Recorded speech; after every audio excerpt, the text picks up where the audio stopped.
Hi there, Chelsea Coghill here with Campus and Community Recreation, and I have another deep stretch sequence for you. So if you go back to our resource page, you'll see the first stretch sequence. So if you want to make a longer practice, this one pairs well really nicely with the first one that I shot. So it's a really nice one for hips and low back, again, if that's an area that tends to cause you any discomfort or crankiness.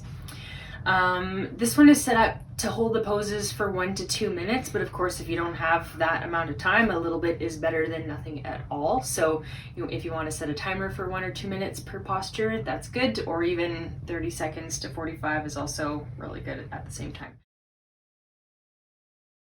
So the first pose, anything seated or forward folding, I like to use a cushion or a block. So you could use a rolled up towel or blanket.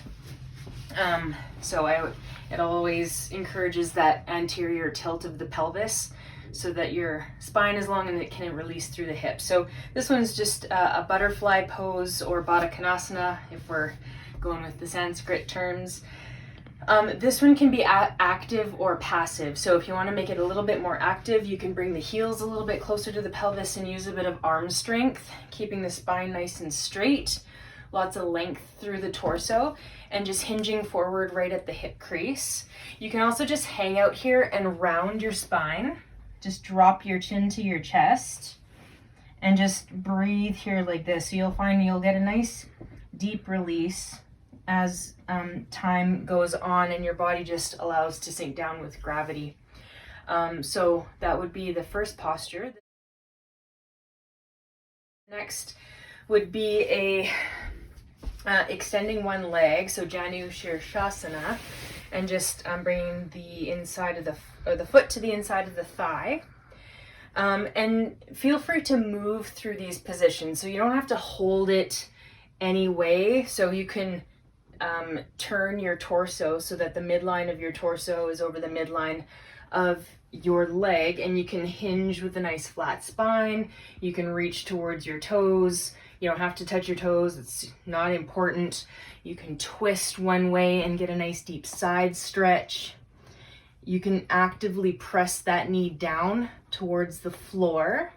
And again, feel free to move through it and just notice where you're feeling any tightness, tension, maybe into the hip or the side body or the back of the leg, and just feel free to flow through that position. So of course you'll switch sides and do that on the other side.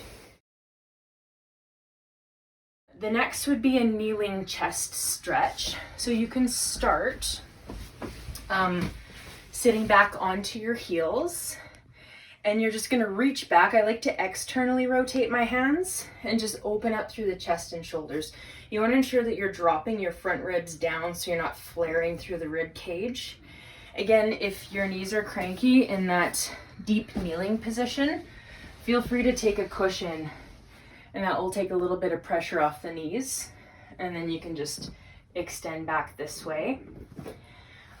Next, also play with a flexed foot kneeling position with this chest stretch. So you can just bring your weight back, open up through the front body, maybe take a side bend one way, take a few breaths there, switching sides. And again, if that deep knee bend doesn't feel great, you can certainly do this in this tall kneeling position, maybe just interlacing the hands and opening it through the chest and shoulders that way. Next, downward facing dog is nice for a lot of reasons. Bringing the hands shoulder distance apart, you can start in a high plank and then lift the hips high, bending the knees as much as you need to. So you're getting that nice extension through the shoulders, and you can always pedal through your down dog, spend a few breaths with one leg straight, getting that nice length through the back of the leg and into the hip, the calf, the ankle, holding on the other side for a few breaths. If weight bearing into the wrists or shoulders doesn't feel good for you, you can always return down to the knees, take the hands forward, forehead can come down or it can stay above the mat, and you're still getting that nice opening through the shoulders and the chest. And then finally, one of my favorites for a supine twist, or a twist on your back. So I'll cross one ankle and place it on top of the knee. Lift the leg so that your knee is stacked over your hips. And then I'm gonna rotate or just drop my lower body to one side so that that knee is pointing up towards the ceiling. Ideally, the foot is on the floor. And then I'm just gonna use that elbow as a bit of a lever to twist that opposite shoulder down. Arms can come out like a T, and you're getting that nice opening through the hip and to the outside of the thigh, and that opening into the low back, but also that nice spinal twist. If you're not a fan of this cross leg twist, you can certainly bring your knees together. There's my pillow. And just take your spinal twist this way with something in between the knees. Again, I'm using that elbow to get that other shoulder connected to the floor.